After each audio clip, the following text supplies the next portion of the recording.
entretiens ne doivent pas dépasser 4 heures consécutives. La sono, l'éclairage, mes amis en haut, et seront facturés après 22 heures. Je m'explique. Vous avez une manifestation le samedi, il y en a une autre le dimanche. Au milieu, le personnel doit avoir 11 heures de récup. Expliquez-moi comment je peux faire pour vous donner satisfaction à tous. En remettre plus. C'est facile. Facile à dire. En même temps, vous organisez une manifestation, vous avez des bénévoles. Ils peuvent donner un coup de main. Ça se meurt le bénévolat, c'est pour ça que nous l'avons mis en avant lors du dernier forum. Mais nous sommes contraints, nous, par les heures de travail. Et ça, je n'y peux rien. La loi travail, on aura des nouveaux gouvernants l'année prochaine, peu importe la couleur politique, nous aurons de nouvelles législations, nous serons bien obligés d'adapter notre cadre de partenariat, nos relations, avec ces événements qui vont nous arriver à tous. Donc déjà, mettre à disposition jusqu'à 22 heures, c'est pas mal. Mais évidemment, c'est toujours les mêmes associations qui tirent. Parce que là, je parle de l'événement, mais il y a aussi la préparation de l'événement. Le personnel a des horaires normaux de travail. Je ne mettrai pas de nom, je ne mettrai pas d'association, mais il y en a toujours les mêmes qui tirent sur la corde. Je suis désolé de faire être coercitif, ce n'est pas le but de la soirée, ce n'est pas le but d'être polémique, bien évidemment. Le personnel a des horaires de travail. Ils sont de très bonne composition, favorisent bien évidemment notre tissu associatif, autorisent les dépassements d'horaires, mais vous donnez ça, on prend ça. Mon micro-cravate, pardon. Donc, déjà jusqu'à 22 heures, c'est pas mal. Surtout, par exemple, pour des répétitions. Oui, Marc. Je crois que c'est bien que tu dis ça, mais je crois que avant de parler comme ça, il faut parler de ce que font les associations et les forces vives des associations, parce que là, tu nous parles depuis un certain nombre de minutes, et tu as raison d'ailleurs, hein, de contraintes, d'enfermement, et c'est ton travail, il n'est pas facile, et je me mets à ta place. Donc je respecte je te remercie. Ce que tu dis par rapport aux contraintes qui sont les contraintes de la nation, de la législation, etc. etc. Ça, c'est ton boulot, ok. Mais moi, ce que je vois, je m'excuse, en tant qu'association historique naturelle et au nom des associations, c'est de dire que les activités des associations, pour le grand public, pour le peuple dinardais, c'est le samedi, dimanche, le jour férié, essentiellement. On ne peut pas faire autrement. Alors tu as raison de responsabiliser les personnes, et tu as raison de dire qu'il faut un cadre, et si on ne définit pas un cadre, ça ne marche pas. Mais moi, je me pose quand même des questions. Ça veut dire que si le samedi, le dimanche et le jour férié, on ne peut pas avoir une animation, entre guillemets, permanente certains week-ends, on va empêcher des associations de s'exprimer. Et ça, c'est totalement contre-productif. Et donc, ce que je défends, c'est que les associations dinardaises, et ça ne concerne pas la nôtre, donc je suis c'est d'autant plus facile dans ma bouche, c'est que je pense qu'il faut, si on veut dynamiser Dinard, si on veut redonner de la niaque à Dinard, de la passion à Dinard, certes, des contraintes, on est bien d'accord, certes, il faut aussi que le personnel ne soit pas surchargé, respect aux employés territoriaux, qui font un travail remarquable, et il faut les en féliciter, mais ça n'empêche qu'il faut trouver le bon équilibre. Et c'est ce bon équilibre que moi je te demande de voir au-delà des contraintes que tu nous imposes par la loi. Alors, je ne t'impose pas des contraintes, j'en parle, non, je ne les impose pas, elles sont là. Elles nous sont malheureusement à toute association, même nous villes, dans le cadre dans lequel nous sommes obligés, par la loi, obligés d'évoluer. Donc, j'en parle parce que peut-être que ici, tout le monde n'est pas au courant de ces contraintes. Et qui forcément ne comprennent pas pourquoi on leur remonte des devis avec des coûts, etc.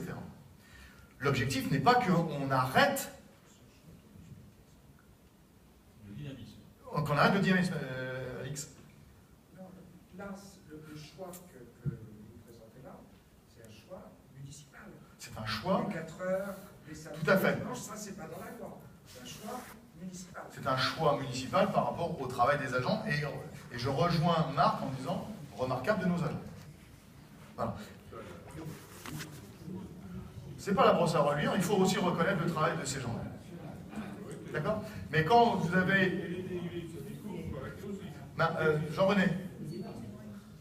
Non. Ah non, là, on applique à Dinard ce qui s'applique, ce qui vient des contraintes que nous avons. C'est pas dans les textes, ce ne sont pas dans les textes nationaux ce que je vous ai présenté. Par contre, nous l'adaptons aux besoins des services, parce que lorsque vous avez une manifestation qui se termine à 2 h du matin et qu'ils doivent recommencer le lendemain, je ne suis plus dans les clous au niveau du texte du Code du travail. Mais on laisse vivre les associations, bien évidemment, mais il est important que vous en preniez conscience, comme je le disais. On ne va pas vous couper les ailes parce qu'il y a des contraintes nationales. Je n'ai pas fait que parler du dynamisme de nos associations et des 1000 jours que représentent tout ce que vous avez mis en place avec nous. Par contre, il est important que vous sachiez dans quelles contraintes le législateur nous met aujourd'hui. Que vous en ayez conscience, parce que je ne suis pas certain que tout le monde ici présent le savait. Et nous sommes obligés de nous adapter également par rapport à cela. Par contre, on prend acte de vos remarques pour essayer encore de peaufiner et d'évoluer avant que nous votions. Je vous ai dit que c'était un cadre de partenariat, que ce n'est pas inscrit définitivement dans le marbre, que là, ce que nous vous présentons, c'est le recul de nos services. Je vous ai dit également en préambule que j'attendais de votre part votre ressenti pour que nous fassions évoluer ensemble ce cadre de partenariat. C'est le vôtre, c'est le nôtre. Pour que ça marche dans le bon sens et continuer le dynamisme associatif. Ce n'est pas pour arrêter ce tissu associatif. Oui, Michel. Une question.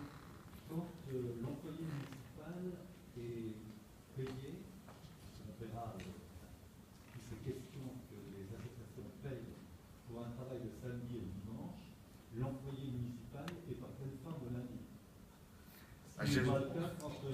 Je souhaite qu'il le soit en pleine forme le lundi, Michel. C'est aussi pour respecter leur temps de... Est-ce qu'on fait un micro? Oui, parle fort, Michel. Pardon. Marc, dis qu'il ne t'entend pas. Non, mais c'est pour... Il n'y a pas de micro, ça.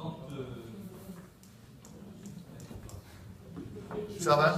Je me vois très rapidement. Tu peux. Ce que je veux simplement dire, c'est que quand on paye un employé municipal pendant le week-end, il n'est pas plus reposé ou moins reposé que quand il est gratuit.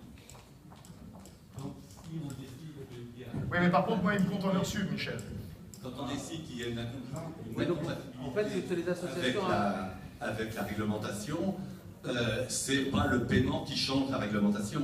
Il faut des récupérations qui se font par doublement, etc. Oui. Il y a des règles à respecter, mais c'est tout simplement ça qu'il y a à faire. Donc, Mais je pense Michel, que quand ils faut iront en dire la récup, vérité. Je pense que c'est un choix financier et c'est pas un choix de. c'est un choix financier, mais en même temps, il faut que... Mais c'est peut-être un choix légitime, mais il faut le dire. Et c'est un choix également parce que tu parles de récupération. Donc le personnel, au moment où vous risquez d'en avoir besoin, ne sera pas présent. Pas le lundi. Pas forcément le lundi. Et surtout le samedi. Pas forcément le lundi. Mais ça provoque forcément les récupérations, des dysfonctionnements dans nos services. Et dans le service que nous rendons au public, bien évidemment. Et à vous-même, pour vous-même et pour vos associations.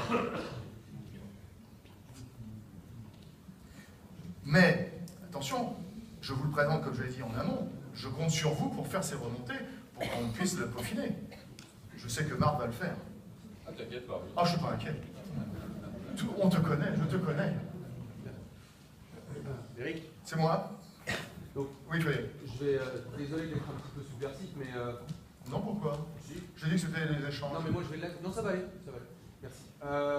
En attendant, on va parler de législation et de finances publiques.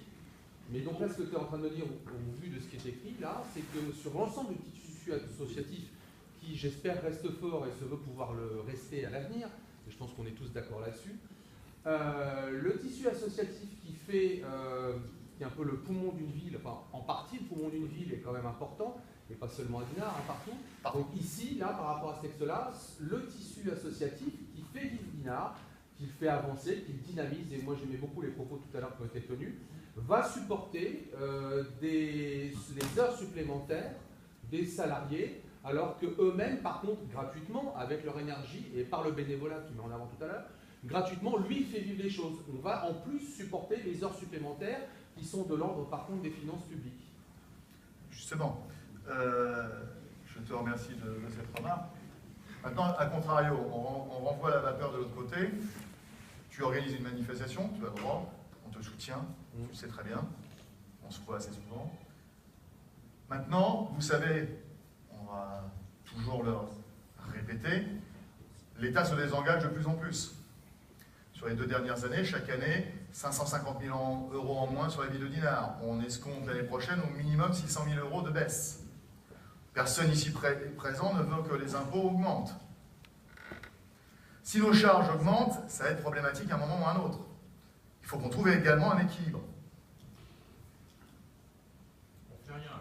J'ai pas dit qu'on faisait Bah rien. non, mais l'État se désengage, on le sait tous. J'ai D'accord. pas dit qu'on ne faisait rien, Marc. J'ai dit L'État 1000 se jours déjà, il arrondi, 942 très précisément. L'État se désengage au niveau des collectivités locales, on le sait tous, et ça fait longtemps que ça dure, d'accord, ok. Et puis ça va pas s'arrêter Les demain. municipalités en tant que collectivité locale, ok, vont donc se retrouvent avec moins. Donc, mais par contre, avec une réaction comme ça, vont se désengager indirectement ou directement comme tu le voudras. Et en fait, au final, c'est les associations, donc nous, citoyens, bénévoles, participatifs, qui vont supporter la réaction en chaîne. Mais là, tu parles de manifestations gratuites. Non, je n'ai pas spécifié dans C'est mon tout à l'heure, j'ai propos. entendu le mot gratuit. Non, moi je n'ai pas parlé de manifestation gratuite ou payante, rien du tout.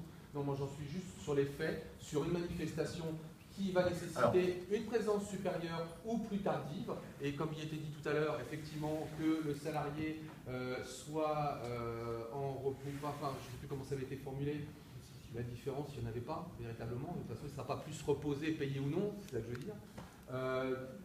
Moi, franchement, moi, avec ce texte-là, moi, je sens un désengagement de la municipalité. Personnellement, peut-être que d'autres ne seront pas d'accord avec moi, peut-être si, j'en sais rien. Moi, je sens un désengagement de la municipalité. Parce que ça, effectivement, pour reprendre aussi les autres propos tenus, ça, c'est pas le cadre légal national. Ça, c'est un choix municipal. C'est un choix que nous Et faisons. donc, par rapport à ce choix municipal, moi, ce que je vois sur ce point-là, c'est un désengagement de la municipalité vis-à-vis des associations. C'est comme Je voudrais ajouter quelque chose. Dominique.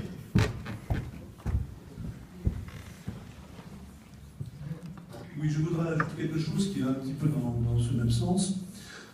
J'ai appelé la mairie, le service animation, donc il y a peu, pour me renseigner sur les disponibilités de la salle Stéphane Boutet pour un spectacle au printemps prochain, février-mars.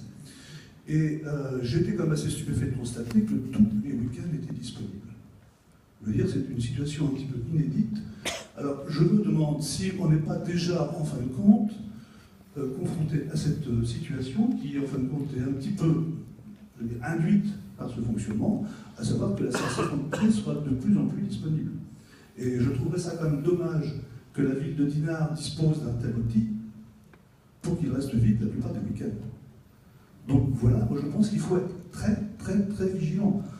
Les associations, c'est déjà un fonctionnement assez fragile. Quelqu'un tout à l'heure a mis en exergue justement le problème du bénévolat. Le bénévolat, ça devient quelque chose qui est de plus en plus difficile, je veux dire, à trouver. Alors si on tient par rapport aux associations un discours relativement paternaliste, où on vient vous un petit peu comme vous taper sur les doigts, je pense que ça peut devenir délicat. Donc, méfiance. Hein, il faut être vigilant par rapport à ça. La vie associative, c'est une belle chose sur Dinard. Je pense qu'il faut la préserver. Mais on compte la préserver. Mais, je vous dis, je vous ai dit, oui, Frédéric. Je vais juste rebondir, je suis désolé. Cette fois-ci, je prends le micro, ça me permettra de garder ma voix. Pour revenir à ça, donc je suis assez surpris, et je dirais même décontenancé de voir ce vide de calendrier. Je trouve ça dommage parce qu'effectivement, cette salle Stéphane Boutet, c'est un outil génial. Toute salle de ce genre n'est pas parfaite, toutes les communes de France, mais on l'a. Et on a cette chance-là, et effectivement, d'entendre qu'elle est trop vide, c'est pas normal. Donc ça, je pense qu'à mon avis, c'est symptomatique. Je ne remets pas, et je reviens sur les graphes que tu as présentés tout à l'heure. Je ne veux pas nier, et ce serait être de mauvaise foi, la proportion que représentent les aides matérielles, les aides en nature qu'octroie une municipalité, je vais dire une municipalité, peu importe, dans l'aide au fonctionnement à une association. Il n'en reste pas moins que ce sont des supports. Ces aides-là sont des supports, et ce n'est pas dénigrant mon propos, mais ce ne sont malheureusement que des supports sur lesquels viennent se poser le fonctionnement des associations. Le fonctionnement d'une association, c'est aussi des bénévoles, des acteurs, des gens qui donnent de leur temps, qu'ils soient actifs ou à la retraite, peu importe. C'est du temps et de l'énergie. Tout à fait.